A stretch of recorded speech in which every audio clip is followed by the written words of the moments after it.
Well, welcome to the EWI Den. This is intermediate lesson number 5, and today we're going to talk about building better lines and checking out what Bird had to say about that. But before we get started, let's go over some music theory terms and perspective just to make sure we're on the same ground as far as how we're going to look at things. And if we check out this document, it says Diatonic Harmony. Diatonic basically means derived from major, so that could be major or its relative minor. And I've just taken a major scale, 2-octave C scale, and numbered it 1 to 15. And in the jazz world, you know, we don't really use 15s very much, and we don't talk about 14s and 12s and 10s or 8s we call an octave. So the ones that are remaining, 1 through 7, 9, 11, and 13, they're numbers we refer to quite often, and really they're just a method of measuring distance. So if you see every other one is circled, and in my opinion, those are the chord tones. You know, the difference between a scale and a chord, for me, it's really just distance. So a scale is a stack of seconds, right? So it's every note in a row. If we play them all at the same time, it doesn't sound that good, right? If we play the exact same notes but stack it in thirds, it sounds way better, you know? So we end up with this being the complete chord, in my opinion, which is all 7 notes. But really, when people talk about it, a lot of times they refer to the chord tones being 1, 3, 5, and 7, and then the chord extensions or color tones being the 9, 11, and the 13. But if you check it out, you know, the 9 is really just the 2, right? And the 11 is really the 4. And then the 13 is really the 6. So, you know, you can come to terms with that pretty quickly. And that's the way we sort of look at things. We've got chord tones, the 1, the 3, the 5, and the 7. And then we have chord extensions, the 9, 11, and 13. So if we look just a little further down the page, we're going to see the chord or the mode and the scale. And this is just one way of looking at that. There's several ways of determining modes. And as we go along, the different perspectives of looking at modes are actually very useful in different situations. So it's good to know many of them. But this is a very easy one to get started with. So if we take the major scale and we look at 1, 3, 5, and 7, we can say that is a major chord. And then the scale that goes along with it is 1, 2, 3, 4, 5, 6, 7, and it's unaltered. So if we need a dominant, which we're going to need that today because we're going to take a look at a blues, a dominant chord or a Mixolydian mode means it has a flatted 7. So it's really the same exact notes, you know, C, E, G, and B, except the B is flat. And that builds a chord tone of 1, 3, 5, 7, C, E, G, B flat. Right? And then the scale that goes along with it has a flat 7 as well. Right? And we could go along and do minor and half diminished, but today we don't really need to do that. But they're on here for your reference if you want to look at it. And I'll put this PDF in the information section. So that's going to kind of get us started with the vocabulary we need today. But let's take a look at a famous 2 bars of Charlie Parker's. This is the first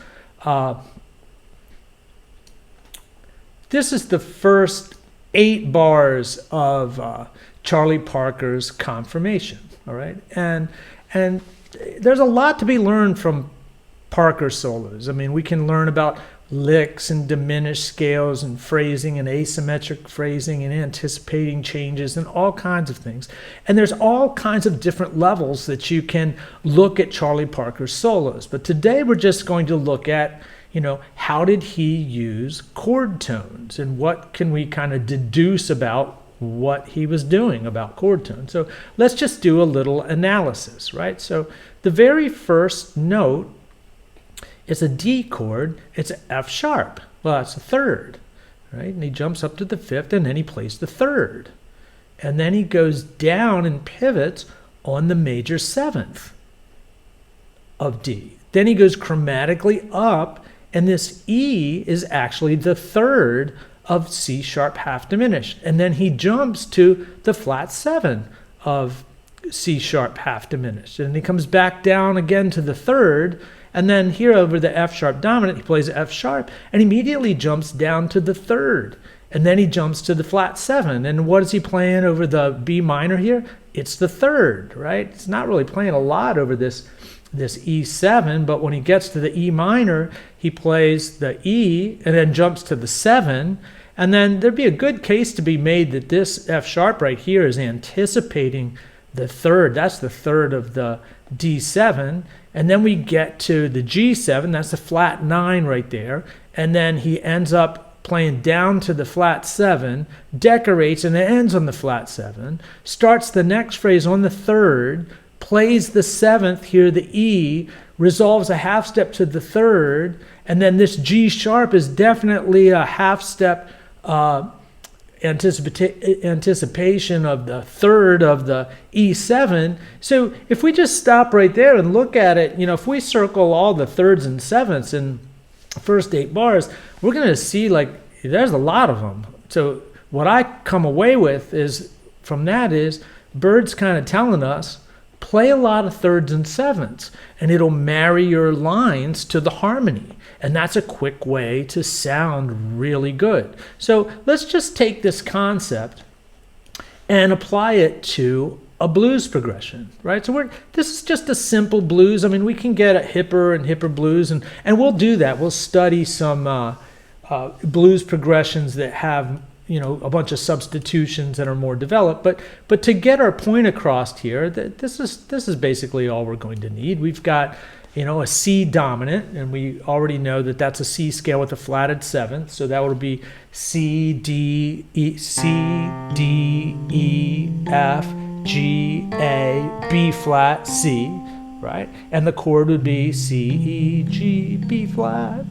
Then let's go to the F. Well, F major, the 7th is E, so if we flat it, it's E flat. So here's a F dominant scale, F dominant chord. And then we'll do the same thing with G. G major has an F sharp, 7th being the F sharp, and then we flat it, becomes F natural, G major chord.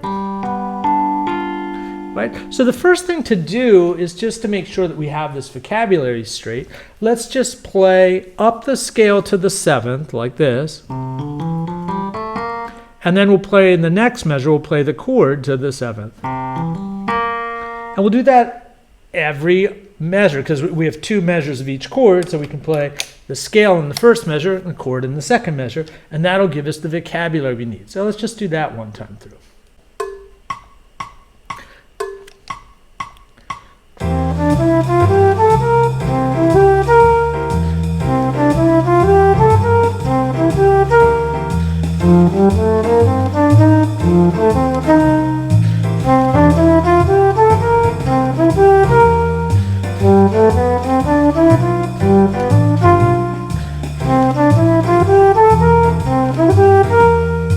So that's the basic vocabulary, and that gives us enough ammunition to be able to play the tune well.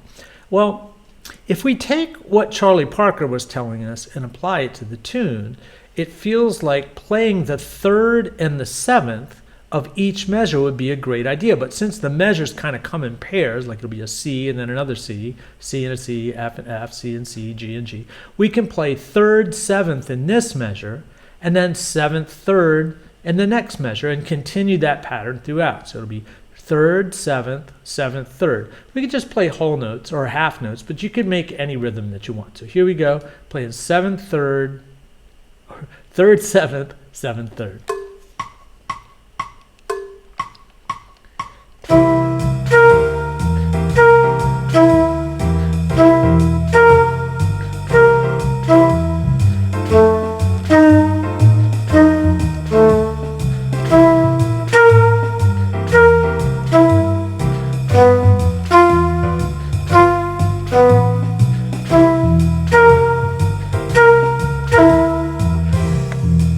Well, that's interesting because it already has a unique sound to it. So now what I'm going to do is in every measure, I'm going to alternate starting a phrase on a 3rd and starting a phrase on a 7th. So over the C, I'd start on a 3rd, it'd be an E. So I could just improvise a phrase starting on an E.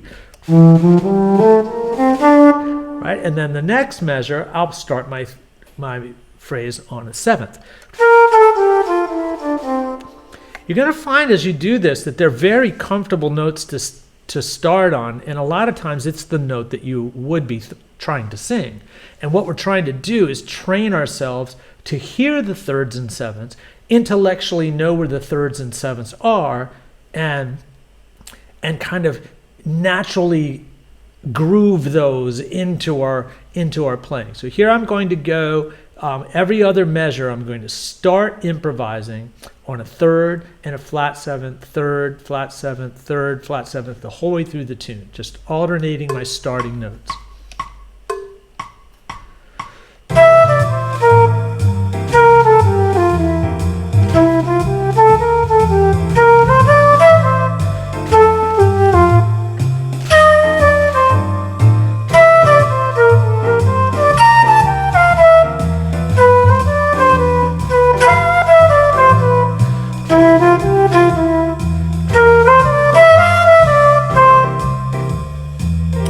So you can already tell that that's kind of molding our lines into something that we would like to do. So a really good exercise is start phrases on thirds and then try to end phrases on thirds. Let's try that.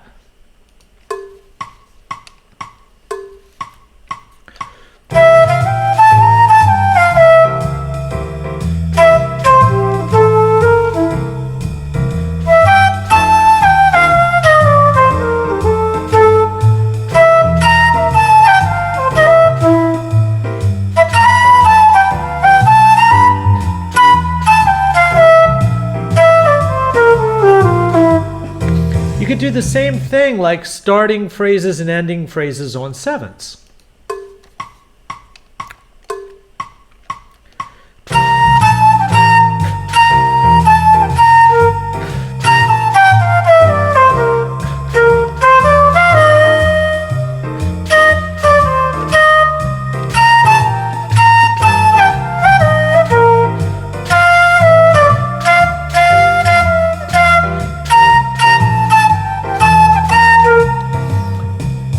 So then the next thing to do would be like start on a third, end on a seventh, start on a seventh, end on a third. And then ultimately you just want to play lines that start on thirds and sevenths. And here's kind of the culmination of the project. Just starting and ending on sevenths and thirds.